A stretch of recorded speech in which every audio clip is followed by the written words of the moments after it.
Optical cables are often considered needless and outdated thanks to the invention of ARC and more recently eARC, but these antiquated cables can actually be your saving grace if you run into certain audio issues like I have recently.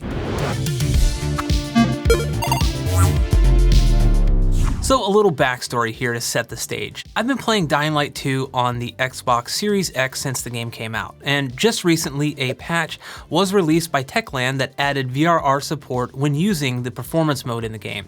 So after reading that people with the update were getting upwards of 100 frames per second in the game versus the 60 frames per second you'd get normally in that mode, I really wanted to check that out for myself. Now, if you're not familiar with VRR or variable refresh rate, it's basically where the console and display's refresh rate are in sync with one another, with the display dynamically adapting to a game's frame rate. So in the case of Dying Light 2, while I was testing it out, I found it to be absolutely transformative to the game's motion and fluidity, to the point where I actually did not want to play the game without it. But since my Series X is going through an older Denon receiver with HDMI 2.0 and HDMI 2.1 is required for VRR support amongst other things, I had to hook up the Series X directly to my 85-inch Vizio P-Series Quantum X in order to enable those features. Now, my initial plan here was to bypass the receiver and use ARC on the TV to send the audio to the Denon using the Dolby Digital or DTS setting in the Xbox. Simple enough, right? Should just work.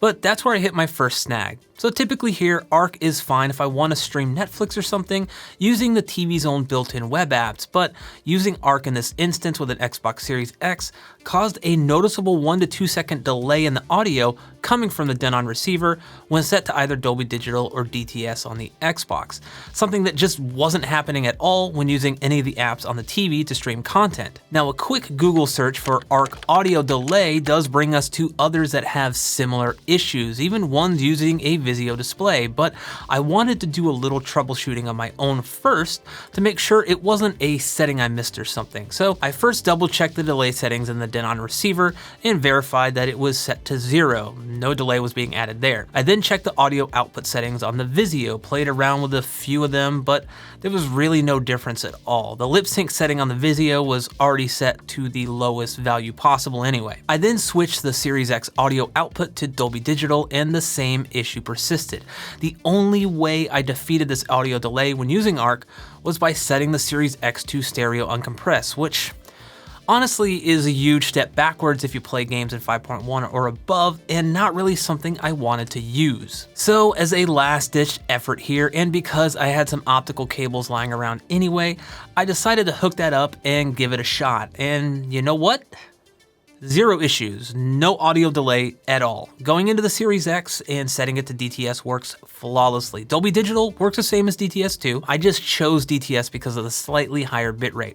I also tested this with my PS5 as well, and the results were the same. Now, with this setup, I get true, discrete 5.1 audio, and it sounds really good. And I'll be honest in saying that I don't really notice a difference compared to uncompressed multi-channel PCM. I'm not saying that there isn't a difference in audio quality, just that if there is, I honestly haven't really noticed, and that's a good thing. So why would anyone want to go through all this trouble? Well, if you're like me and have a newer HDMI 2.1 display as well as a current gen console like an Xbox Series X and want features like VRR or 4K 120 support for current and future games, but you have an older HDMI 2.0 receiver, then I'd say this may be worth the effort, and it honestly doesn't cost a whole lot of money. Optical cables are relatively cheap even for long runs.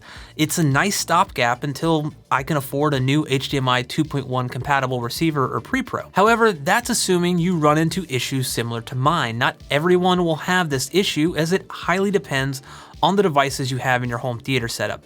Now, doing research for this video, I found a ton of Reddit threads basically saying the same thing. Some displays just don't play nicely with certain receiver models or soundbars, so that's something to keep in mind.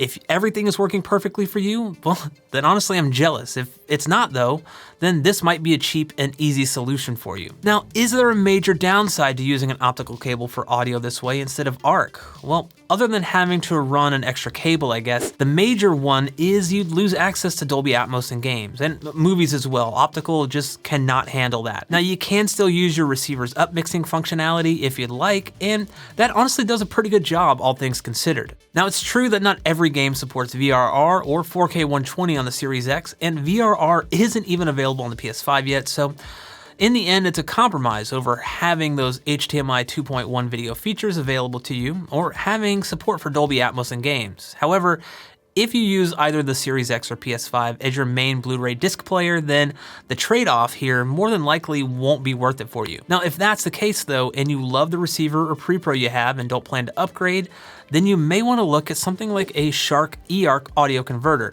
Now, I personally can't recommend this device as I haven't used it. It's just something I found online and you may want to consider looking into it. Now, have you run into issues yourself using ARC in your system? And how did you solve it? Well, let me know in the comment section below. And hey, if you enjoyed this video, feel free to hit that like button too.